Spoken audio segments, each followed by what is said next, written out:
Hello guys, welcome to English education. Students, आज हम पढ़ने वाले हैं क्लास 11th की 4th पोएम का सेंट्रल आइडिया। आपकी पोएम का नाम है चाइल्डहुड और इसके पोएट हैं मार्कस नेटन। इससे पहले हम 3 सेंट्रल आइडिया को कंप्लीट कर चुके हैं। अगर आपने वो नहीं पढ़े हैं तो प्लेलिस्ट का लिंक आपको डिस्क्रिप्शन बॉक्स में मिल जाएगा। साथ ही आपको लिटरेचर, पोएट्री सभी का प्लेलिस्ट का लिंक भी आपको डिस्क्रिप्शन बॉक्स में मिलने वाला है। अगर वो चैप्टर्स आपने नहीं पढ़े हैं तो वहाँ से आप उन सभी को रीड कर सकते हैं। और अगर आपकी कोई क्वेरी है तो आप कमेंट सेक्शन में लिख सकते हैं, आपको वीडियोस अवेलेबल होगी। तो चलते हैं, स्टार्ट करते हैं सेंट्रल आइडिया को। हमारी पोएम का नाम है चाइल्डहुड और इसके पोएट हैं मार्कस नेटन। तो मार्कस नेटन इस पोएम के माध्यम से हमें बताते हैं कि बचपना कहाँ चला गया और कब चला गया। इस क्वेश्चन को वो बार बार पूछते हैं। एट लास्ट वो आंसर भी देते हैं, लेकिन वो पहले क्वेश्चन करते रहते हैं कि मेरा बचपन कहाँ चला गया और कब चला गया। तो देखते हैं, सेंट्रल आइडिया के माध्यम से हम पोएम को पढ़ लेते हैं, समझ लेते हैं। In this poem the poet thinks deeply over the question of his lost childhood. अब इस पोएम में पोएट सोचते हैं, बहुत डीपली सोचते हैं, बहुत गहराई से सोचते हैं इस क्वेश्चन के बारे में, उनके खोए हुए बचपन के बारे में। जो क्वेश्चन वो बार बार उठाते हैं उसके बारे में बहुत डीपली सोचते हैं। Childhood is a stage of innocence in which the child believes other and love unconditionally.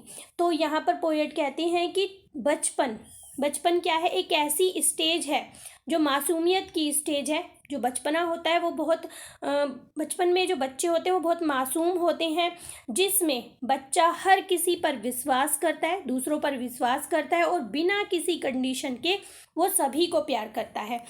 The poet has tried to identify some stage of his life when his thought and perception means होता है अनुभव of the world change. तो जो poet कहते हैं जब मैं बड़ा हो गया, उनके जो विचार थे और उनके जो अनुभव थे वो संसार के बारे में बदल जाते हैं। तो वो कोशिश कर रहे हैं क्या याद करने की, क्या आइडेंटिफाई करने की, अपनी लाइफ के कुछ स्टेजेस को आइडेंटिफाई करने की वो कोशिश कर रहे हैं। कब? जब उनके विचार और उनके अनुभव इस संसार के बारे में बदल जाते हैं। The poem describes the first step to maturity or loss of childhood when one is able to think logically and rationally। तो यहाँ पर पोएट कहते हैं कि the poem describe, इस पोएम के माध्यम से पोएट डिस्क्राइब करते हैं फर्स्ट स्टेप ऑफ मैच्योरिटी का फर्स्ट स्टेप क्या है, या बचपन के खो जाने का फर्स्ट स्टेप क्या है। वो ये है जब कोई इंसान लॉजिकली सोचने लगता है, तर्क वितर्क करके सोचने लगता है, तो वही पर उसे मैच्योरिटी आ जाती है और उसका जो बचपन है वो चला जाता है, लॉस्ट हो जाता है।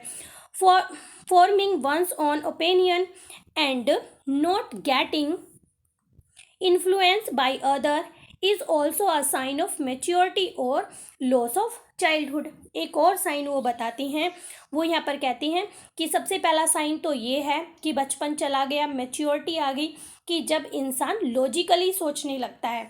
दूसरा वो बताते हैं कि जब उसके खुद के विचार बनने लगते हैं, क्या बनने लगते हैं? उसके खुद के ओपिनियन बनने लगते हैं और वो दूसरों से प्रभावित नहीं होता है। तो एक साइन है कि उसके अंदर मैच्योरिटी आ गई है और उसका जो बचपन है वो चला गया है, क्योंकि वो अपने आप से सोचने लगा है, उसके खुद के विचार हैं।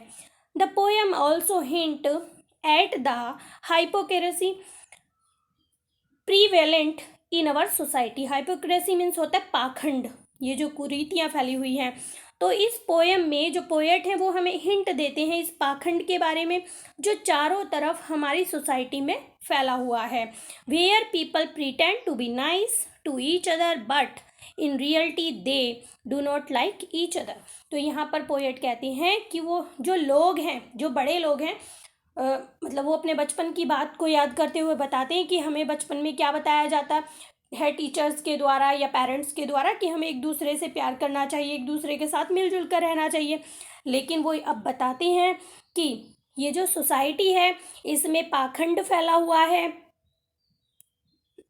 और जो लोग हैं, प्रीटेंड मीन्स होता है बहाना बनाना, तो अच्छा बनने का लोग बहाना करते हैं, लेकिन वास्तव में वो एक दूसरे को पसंद नहीं करते हैं। हम वो कहते ज़रूर हैं कि हमें एक दूसरे के साथ मिलजुल के रहना चाहिए, प्यार से रहना चाहिए, लेकिन वास्तव में वो एक दूसरे को पसंद नहीं करते हैं। तो यहीं पर जो पोएट हैं वो हमें ये बताना चाहते हैं कि बचपन कब चला जाता है। उन्होंने 2 साइन दिए हैं कि जब इंसान लॉजिकली सोचने लगता है, दूसरा साइन वो बताते हैं उसके अंदर मैच्योरिटी आ जाती है, और दूसरा साइन वो बताते हैं कि जब उसके खुद के ओपिनियन आने लगते हैं उसमें और वो दूसरों से प्रभावित नहीं होता है, तो मैच्योरिटी का साइन होता है। और जो बचपन है वो चला जाता है, कहीं पर खो जाता है। दूसरा वो कहते हैं कि इतनी समझ हमें आ जाती है कि जो लोग होते हैं वो अच्छा बनने का केवल दिखावा करते हैं, वो वास्तव में अच्छे नहीं होते और दूसरे लोगों को पसंद नहीं करते हैं। आई होप सेंट्रल आइडिया आपको